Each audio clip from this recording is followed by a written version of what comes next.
এবার আইপিএলে নাম দিয়েছেন সাকিব আল হাসান। বাংলার ক্রিকেটের মহাতারকা, বিশ্বের 1 নম্বর অলরাউন্ডার সাকিব আল হাসান। তার ভিত্তিমূল্য ধরা হয়েছে 1 কোটি রুপি।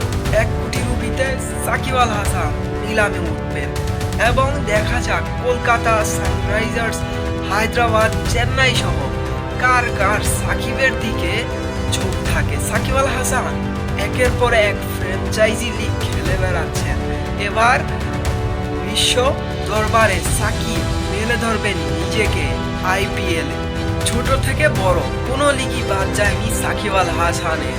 তাছাড়া বিপিএল 2026-এ এসেও 1 কোটি 30 লাখে নাইম শেখকে কেনা হয়। অথচ সেই 2013 সালের নিলামে সাকিব আল হাসান বিক্রি হয়েছিলেন প্রায় 3 কোটি টাকায়। সেই রেকর্ড এখনো ভাঙতে পারেনি। সাকিব আল হাসানের কদর যে বিশ্ব দরবারে আছে তা আর বলার অপেক্ষা রাখে না।